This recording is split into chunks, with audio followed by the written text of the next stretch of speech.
Every tree has roots, every life has branches, and every adoption has a story. Some stories begin with questions, some begin with loss. All of them are rooted in love and the search for connection.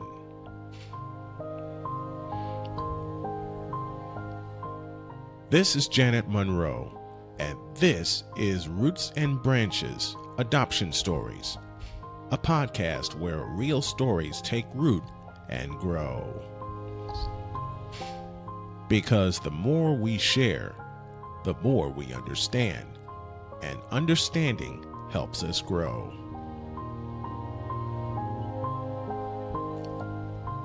Now, here's Janet Munro.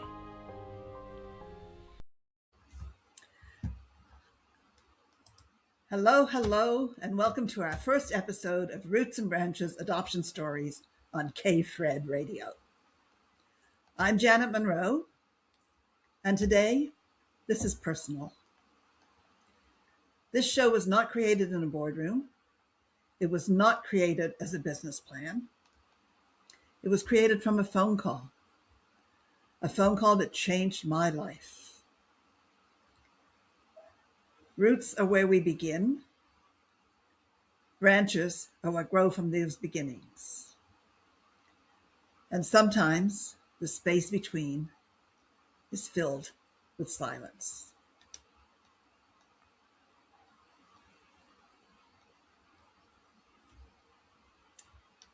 It was June 2nd, 1970, when I gave birth to my son, who was adopted right out of the hospital. At that point in time, unwed mothers were hidden. We were ashamed. We were a disgrace to our family. We had let our family down and disappointed them. And we'd got caught.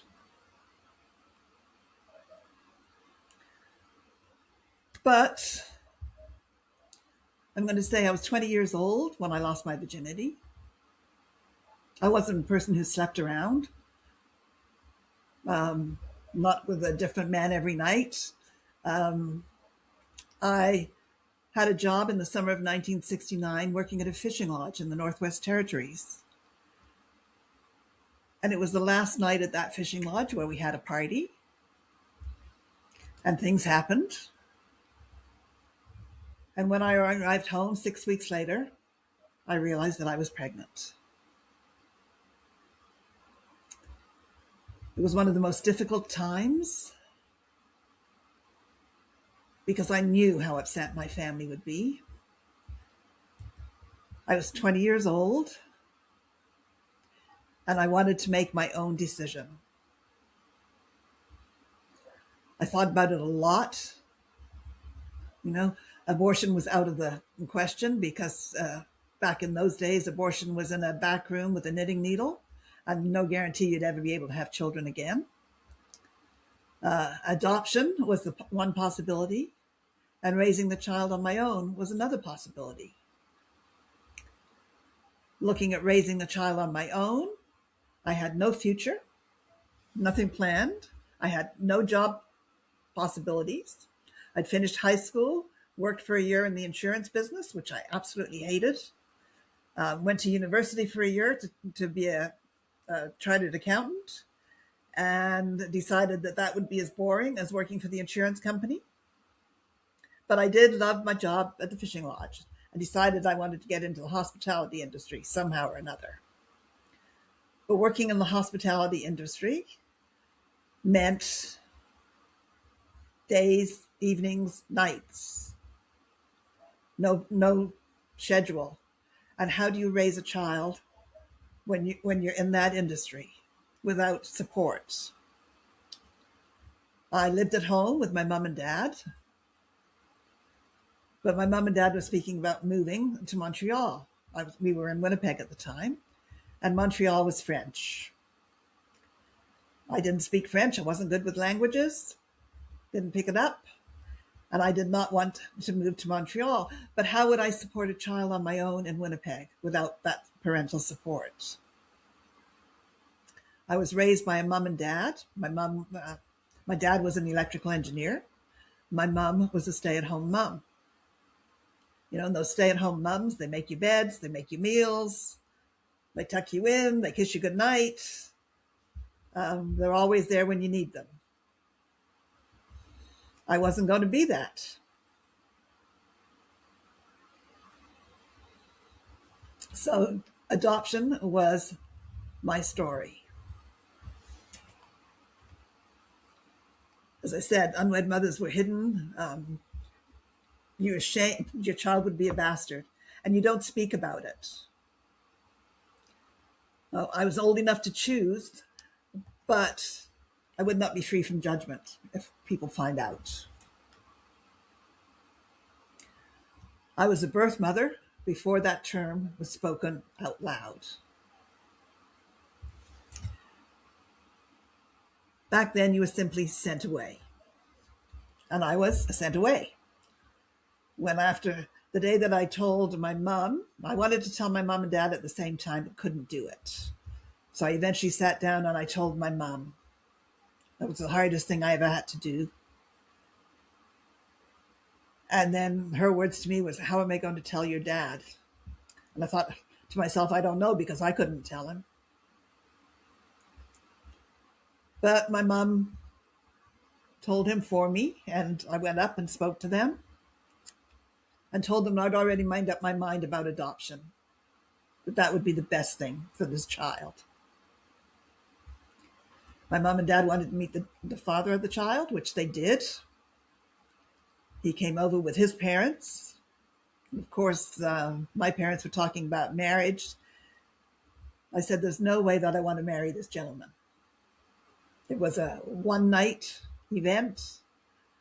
If I marry him, we're going to be divorced within the year, and then I'm still going to be a single mom. That's not the way I wanted my child to be raised. I wanted my child to be raised by a mom and a dad, two people who would love him and take care of him and nurture him.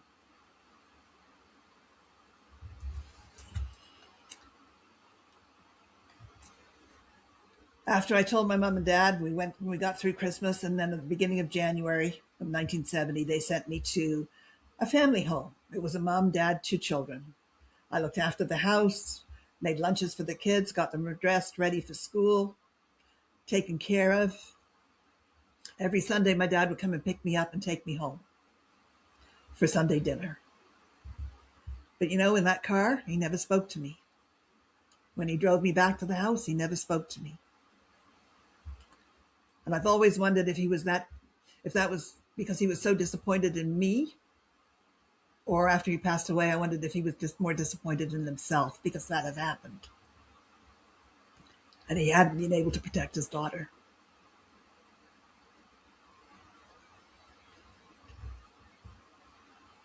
I spent 5 months with those people. And then one morning, I woke up. Didn't know what was happening, but it was my water breaking. Went to the hospital to give birth. I've never seen or spoken to those people again or since. I gave birth on June the 2nd to a redheaded baby boy. And the nurse did not know he was going to be adopted, so she actually let me hold him for about 5 minutes. And then he was taken from me and taken away.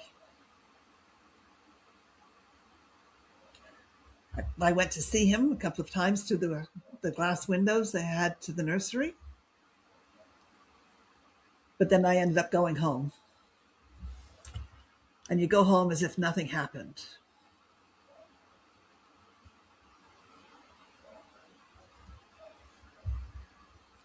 Then life goes on. Except it didn't. No matter what, you always remember. June 2nd every year, you remember the birthday. As much as they want you to hide it and you want you to forget about it, it does not go away. But as time goes on, you repress it. Those feelings, they become more hidden. And as I told you, you have to forget it. And I don't think, as I said, I don't think you ever forget it, but you just, those feelings kind of get buried. And I can tell you that they get buried because after my father passed away, I found, cleaning up his house, I found a letter from the adoption agency. And that letter was looking for information about me back in 2004. We're in 2016 now. And I knew as soon as I saw the letter that I was going to call them and find out about where my son was. So I did. It took almost a year before I had a response from them telling me what his name was, telling me his last known address, and telling me that they could not find him. His name was Dwayne Tabinski.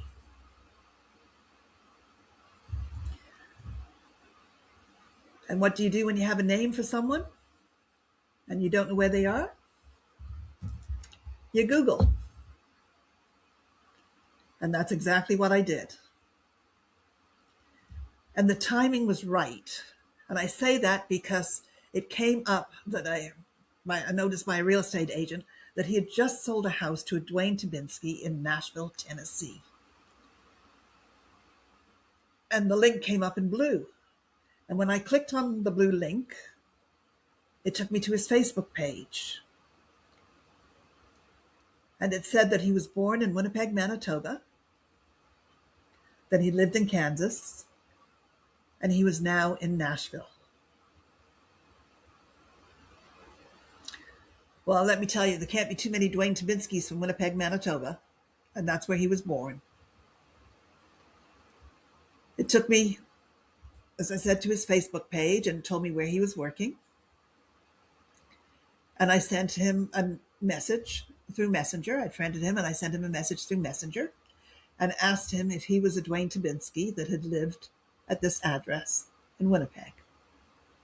I did not get a response.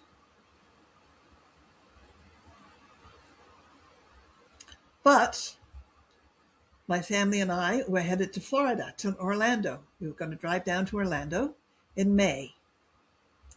Got to the end of April, and I thought, okay, I've got to try and reach him because maybe, just maybe, I can stop in Nashville on the way home and actually meet him. I went back to his Facebook page, but I think he blocked me. And then I went to his work page and looking for an address that I could send a letter to. There was no mailing address or street address for his business.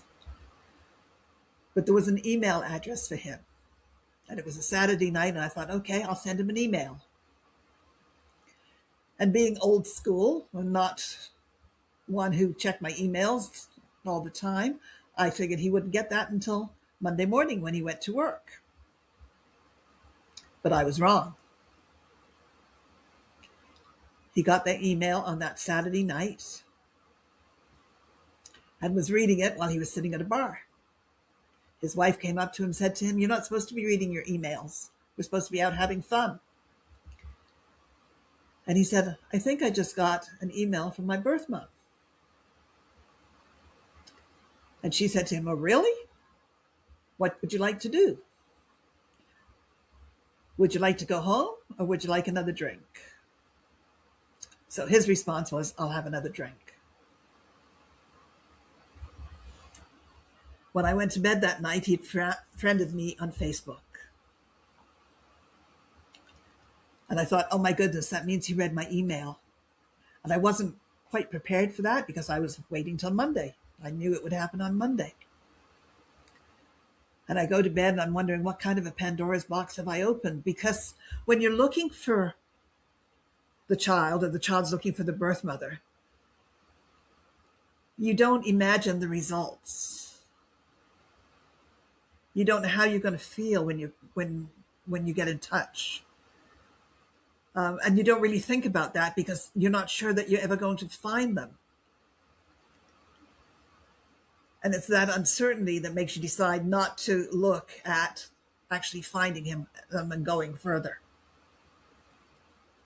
So the next day was Sunday. And that morning when I looked on Facebook, he'd sent me a messenger. And he said it would be really okay for you to call. And it was just the way that that was worded. It would be okay for you to call. Made me pick up the phone and actually call him.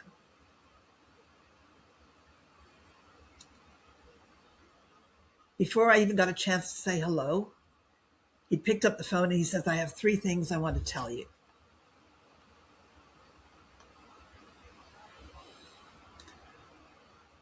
I'm okay and I'm happy. Great. Thank you for giving me life. Wow. And then you have 3 grandchildren and 5 great-grandchildren. And that's when my world exploded. It was like a tsunami of feelings and memories, and everything came rushing back. I hadn't given any thought over at least 25 years about how I felt when I was pregnant. I hadn't given any thought as to what happened to that child. All I remembered was this redheaded baby in my arms, and look at what I missed. I missed him having 3 children. I missed having great grandchildren. I just missed his whole life. And my world changed.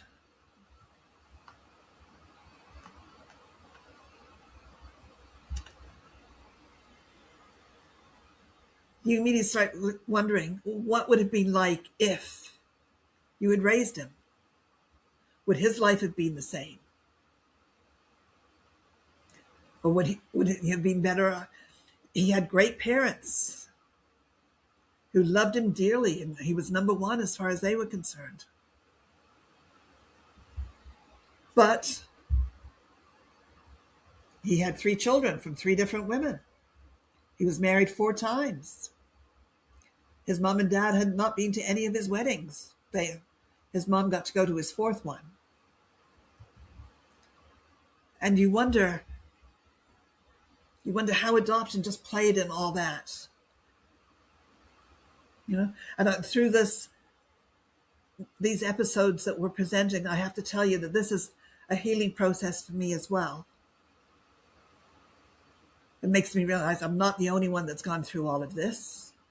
And I know that I can empathize with people that are going through the same thing. There's an ache, and then there's a joy, and together. Yeah. So we had 6 years together. And they were good years. I did a lot of traveling from where I am now in Ontario to Nashville. He came to Ontario. We went back to Winnipeg so that I got to meet my grandchildren and the great-grandchildren, and met his adopted mom. She and I are still good friends. My children gained an older brother, which was at the right timing because they just lost their dad and their granddad in the 2 years prior.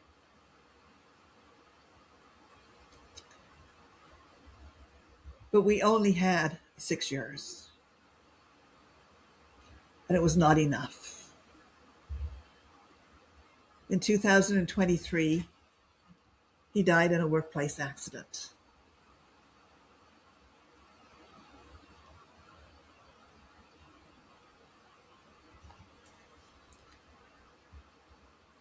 Losing him again was losing him twice.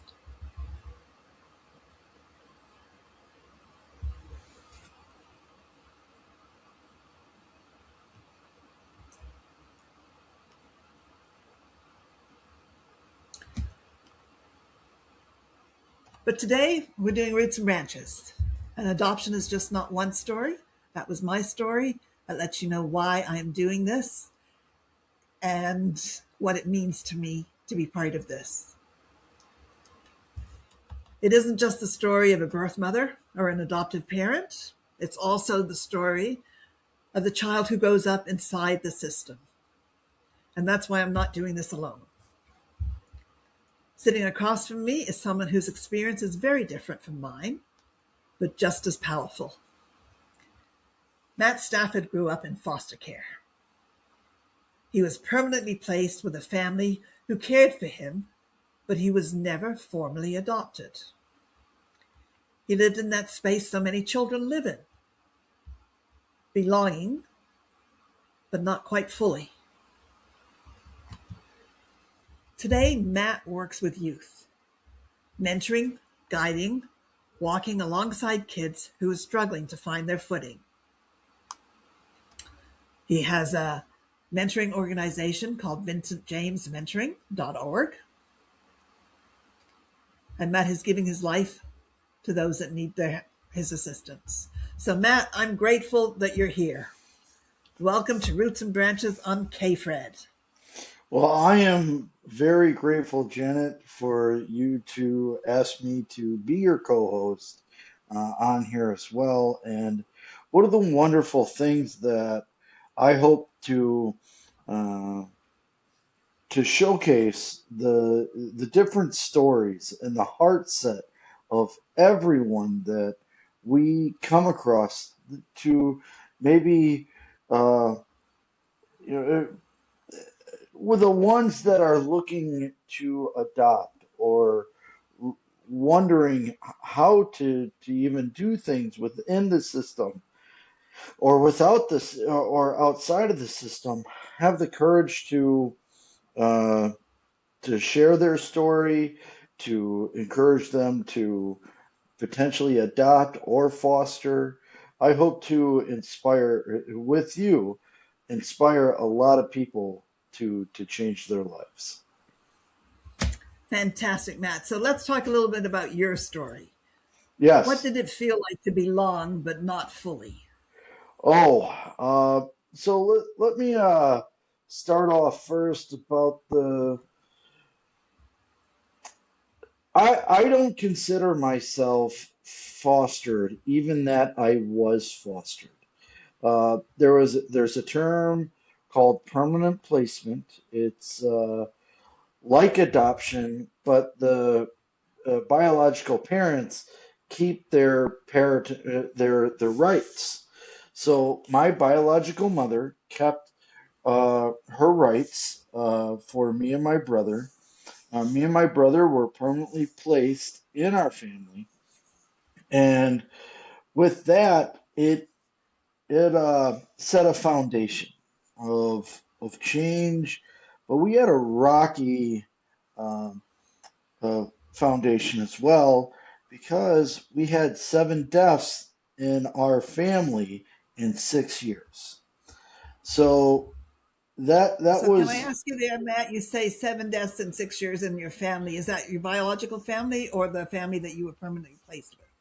The family I was permanently placed in, and I do not talk to my biological family. So when I specify if I am going to talk about my biological family, I use the terminology biological because there's a separation for me, and it's a healthy separation as well. I have met multiple individuals from my biological family, and I do care for them. But as who I consider my family is the Canagleros. Um, and it's wonderful because I know the love from both aspects, from my biological side to my family side, my Conaglero family side. The only downfall of being permanently placed is you don't get to have the last name of the family you're permanently placed in. So Uh, as my brothers and sisters uh, were Conegleros, I was envious of not being a Coneglero. And my father did a wonderful thing. He never called me by my name that I can remember. He always called me boy or son. And that is a gift that I can't even start to compare to showcase the love and the appreciation and the, the aspect that my mother and father that I had growing up loved me as their own child, and that's amazing. To Were you the youngest, Matt? uh, I am the youngest. Uh, I like to say I'm the youngest. I'm the chosen one, and to all my brothers and sisters, I am just darn cute. And I was told that my whole entire life, and I think it went to my head a little bit. So, uh, yeah. Um, I had our family went through 7 deaths in 6 years. My sister Lorena and her husband died in a drunken car accident, and then there was a death every year after. And one of the deaths was my father, Vincent James Canaglero, and with him. I believe he could beat up God and win, and God would be like, "Oh, all right, no more, no more." You know that's how much faith I had in my father, and uh, I think that's a wonderful thing for a boy to think about for a father to have that superhero image, and it took a long time for me not to look at my father as something um, so grandiose. So now that I'm a father, I uh, I have the opportunity to give the stability that my parents gave me.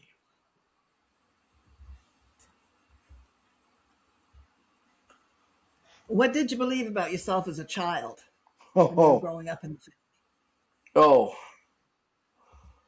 I, on one hand, I believed I wasn't worthy to have the Canaglero name, and on the other hand, I believed I was worthless. Um, at 10 years old, I was suicidal, um, and I didn't even understand what suicide was. And my father stopped me from committing suicide, and he embraced me and showed me that I was his son. And when he passed away when I was 15, 15 and a half, uh, I tried to commit suicide then, and there was a man named Dean Culver.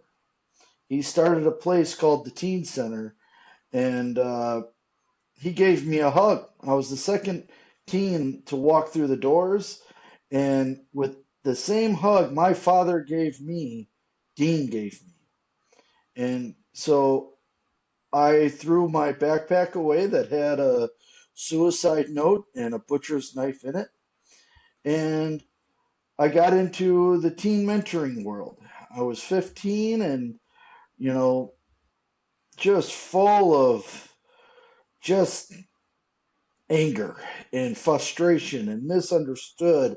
And I think the shenanigans I pulled on my school and my family, they were just ready for me to be out of the house. So after a while, I was second in command of another nonprofit called Strong Links, and we had 3 teens pass away in that previous outreach. Gil, Bradley, and uh, Gil, Bradley, and Oh, Brad. Yeah, the third boy was Brad as well. Um, and it was really devastating to me. I went into a depression that I can't fully explain. And there was a man that um, saved my life again. And gosh darn it, it was by a hug. And uh, I was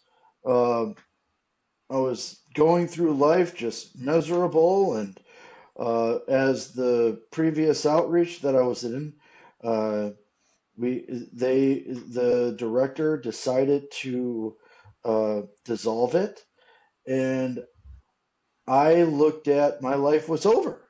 I didn't know what to do, and I was just, I had girlfriends, I was drinking, I was doing a whole bunch of stuff, and I decided to go to church. And there was a man named Bill Gunderson, and I knew this man from years past, and he, I wanted to fight him in church. I wanted to go to jail. I wanted to fight How a old were you at pastor. this time?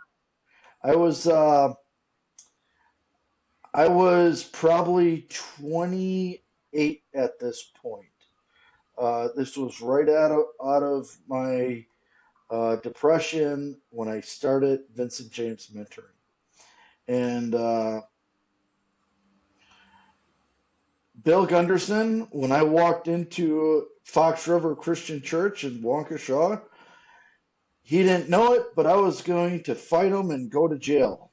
And this man gave me a hug, just as my father gave me a hug. And it stopped me. So it put me on the path of putting this outreach together. Now I have a family. I have a wonderful wife. I have a daughter that, oh my gosh, is she just, if there's somebody cuter than me, I think it's my daughter. So, um, you know, I Tell would, me, is she a redhead? yeah, I also want to state that I love my wife, and I think my wife's even more beautiful than my cuteness. Uh, my sister and mother that I grew up with, they instilled this self-confidence in me, so it's their fault. Um, so So I have a question for you, Matt, because you told me earlier that you taught yourself to read and write by the time you were 28. So yes, what happened to you in school? Did you finish school? Did you? yes, I did finish school, but I mean, I went to school to sleep and drink and have fun. Oh gosh, the shenanigans I did. Holy cow. I put crickets in the air ducts. I released three pigs in my school, one, two, and four, and everybody was looking for the third one. Uh, I just wreaked havoc on my school. It was just horrible. I had a lot of fun though. Um, I'm sure you did. I mean, the teachers hated me. Oh gosh. Uh, but I was just full of anger, and I wanted to believe, I wanted the grief to stop. So I All started right. So was your anger? What was your anger from?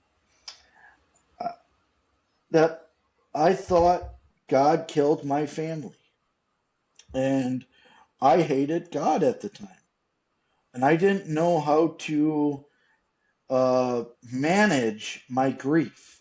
My anger was grief, but misunderstood grief.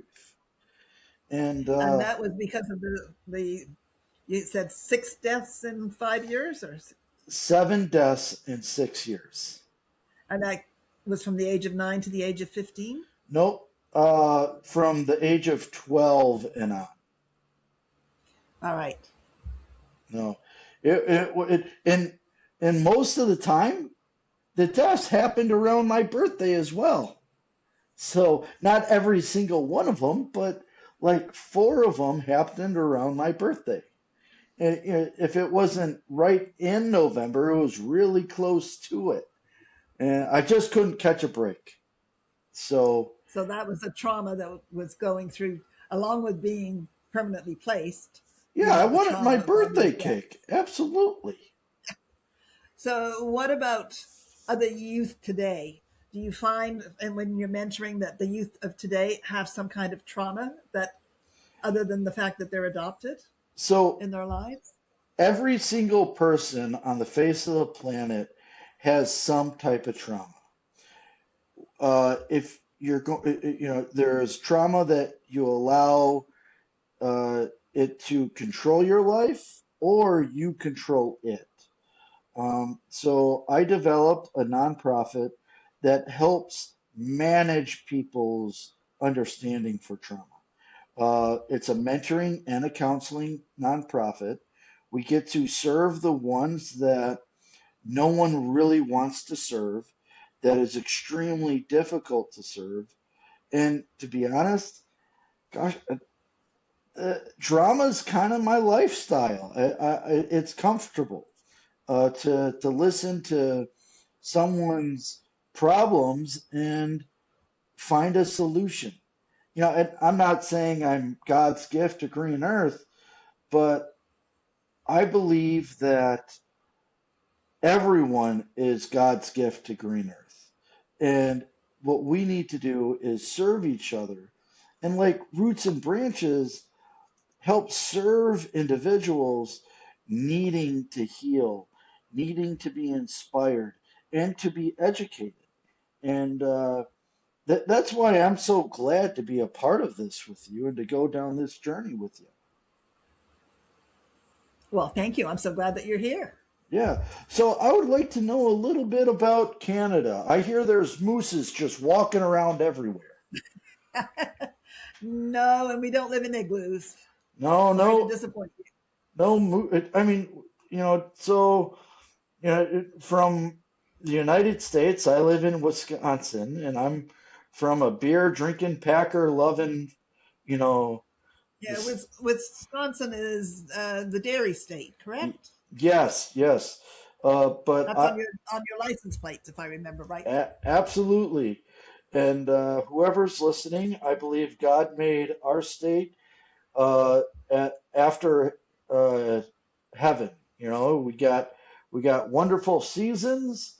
The snow we don't love too much, but we sure got the Packers, the beer, and the cheese. All right, so I'm currently in Ontario, Hmm. just north of Toronto, in a place called Barrie. We get snow. We've had lots of it so far this year. Today was a beautiful day. The sun was shining and the snow was melting, but that doesn't mean it's gone for good. Like, it could be back tomorrow. Um, I love Canada. I think it's a great country. Yes, we've got a lot of good things. I was raised in Winnipeg, which was a city, but small in comparison. I was just in one of the suburbs. Went to high school there. Then I moved to Toronto when my parents moved to Montreal. Yeah. I met my husband on a train from Toronto to Montreal on a Friday night. I came back to Toronto on the Sunday. He came back on the Monday. He called me on the Tuesday. I went and picked him up, and he never left. We Well, got married, had two children, started a business, a custom furniture manufacturing and retail business that we kept going for 46 years. Lost my husband in 2015 to cancer. I'm so Um, sorry. don't be sorry, because we had a great life. And I'm not sorry. Everything was good. My dad passed away a year later. He was in Montreal.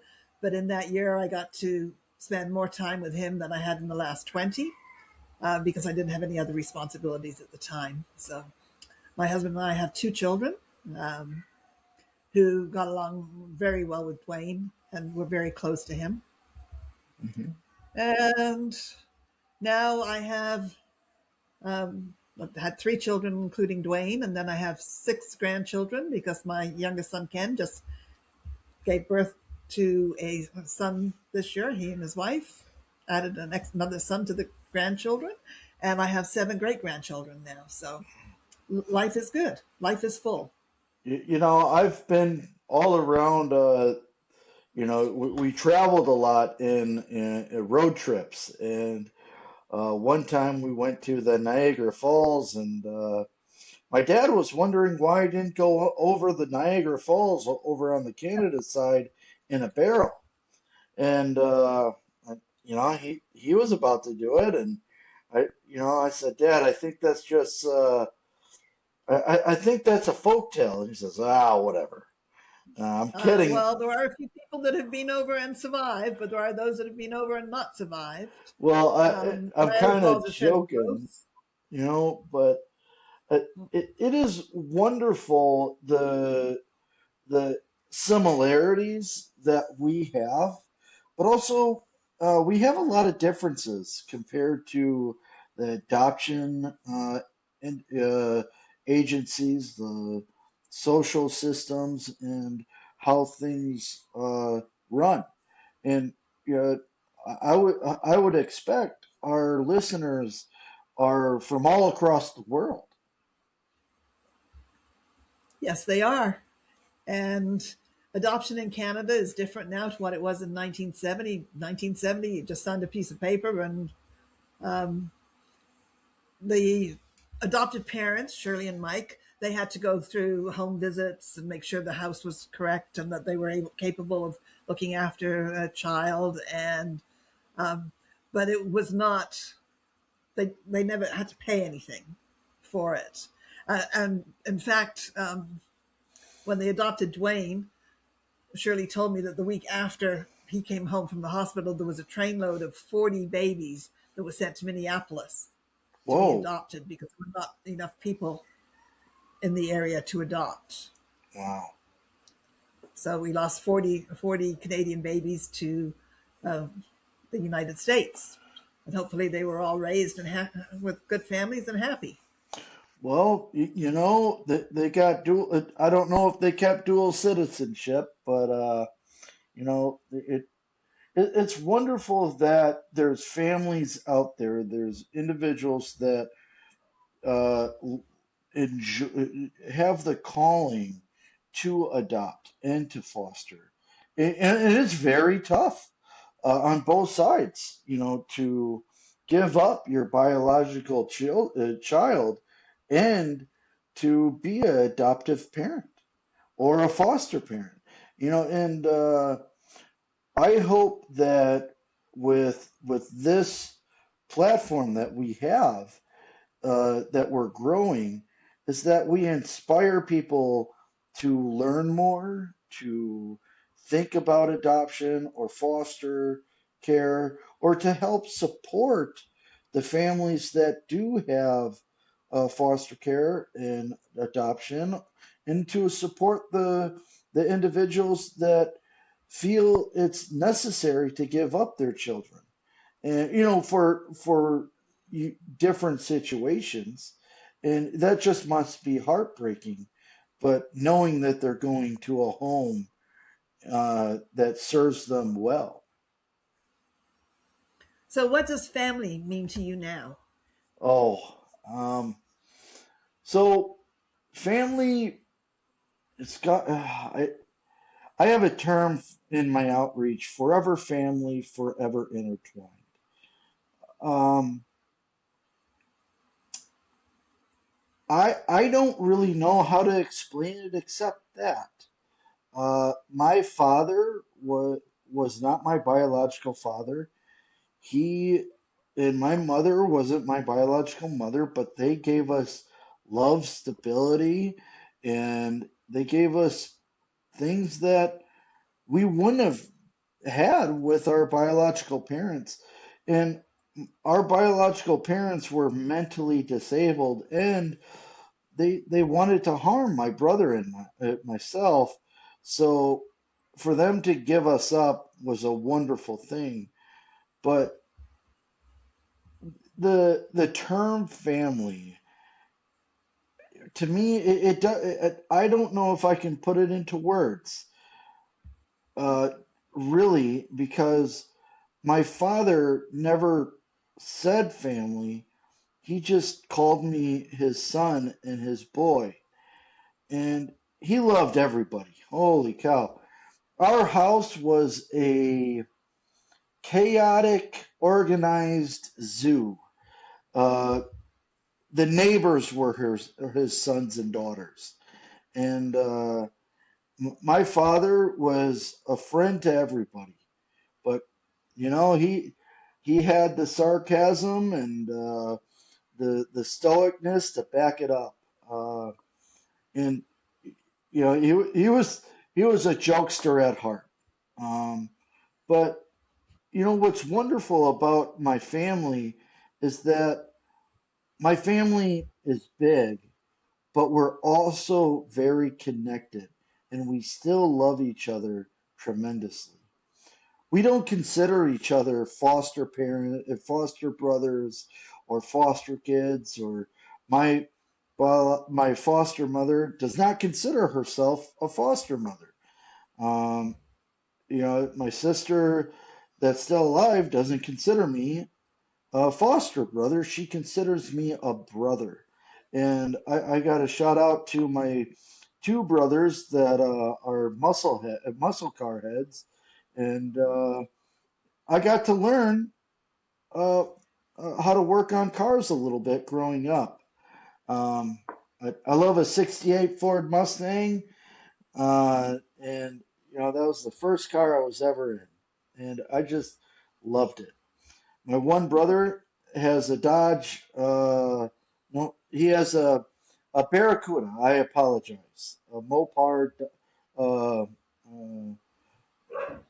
car. It's a muscle car, and uh, it's a drag car, and we just have a lot of fun going over and talking about it. And in the past, watching him race, it is really wonderful growing up in a big family. Well, I'll tell you, my daughter used to think friends were more important than family. And when she was growing up in her teenage years, friends were more important than family. But I used to tell her that families are forever. And that's what we are. Families are forever. Absolutely. Like Dean Culver, uh, Bill Gunderson, Will Connor. Um, I have countless individuals that are family, but not blood related. Uh, and one of the wonderful aspects is when you learn who do you consider family. Even when my sisters and brothers, we have spouts, but we're still family. And it's wonderful to learn and know that we're never giving up on each other. That's perfect.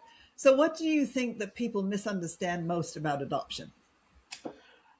Uh, what it means to what you're sacrificing and what you're gaining as well.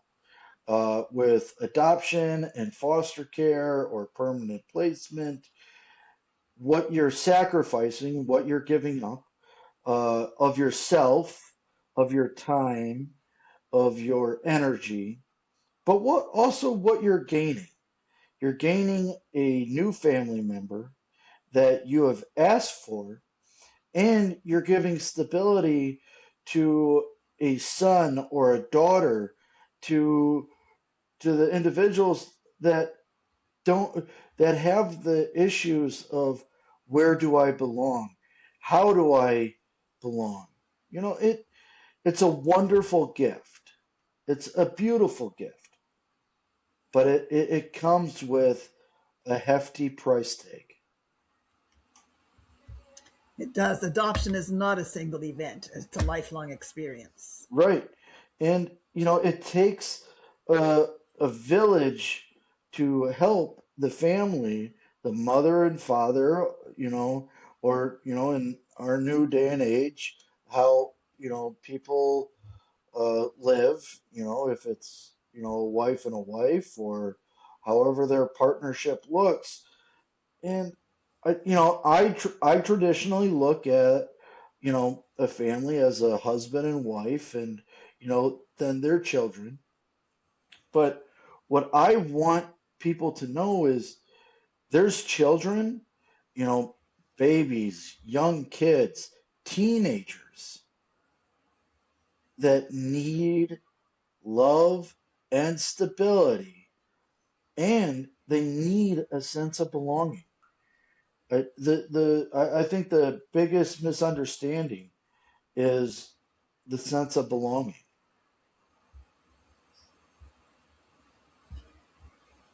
Roots and branches is existing because silence is heavy, right? Birth mothers were silent, adoptees were confused, foster children were labeled.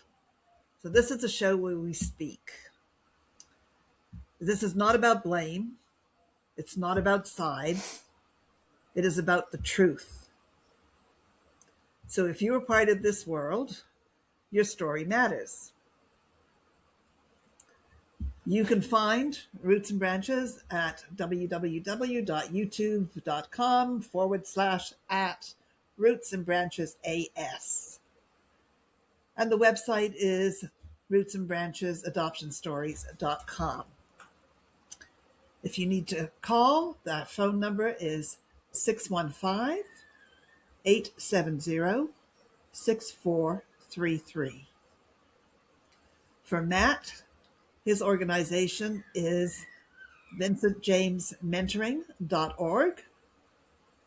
And your phone number, Matt, is? My number is 262-720-8961. We get to serve kids and families that are needing help within the social system, outside of the social system.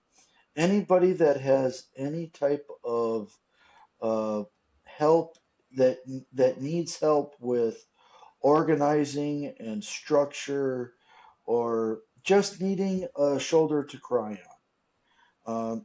Janet, I really am inspired to be a part of this with you, and I hope that people learn and people grow and people reach out to us to tell their story. If you are wanting to find your adopted son or daughter, and you're needing the courage to let these stories that we tell or we get to tell inspire you to take courage.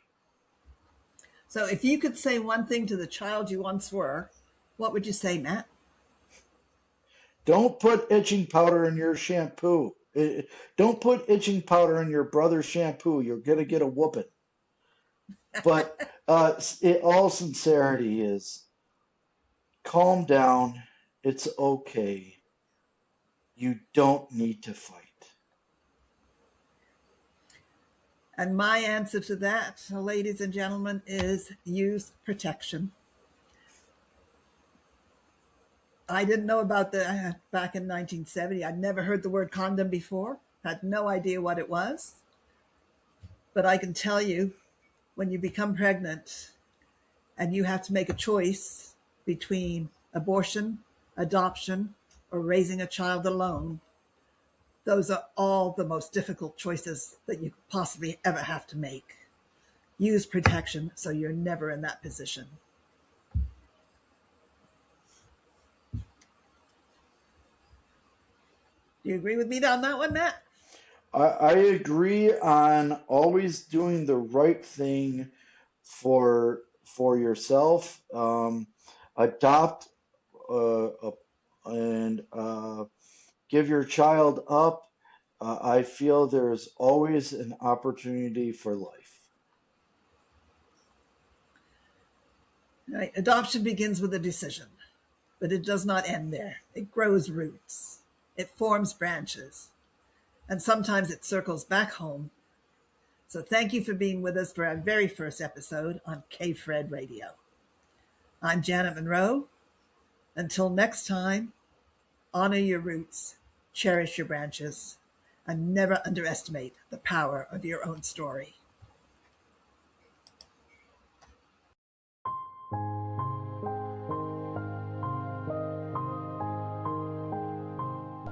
Thank you for tuning in to Roots and Branches Adoption Stories, where every tree has roots, every life has branches, and every adoption has a story. Got an adoption story you want to tell? Want to learn more about adoption stories? Then visit rootsandbranchesadoptionstories.com.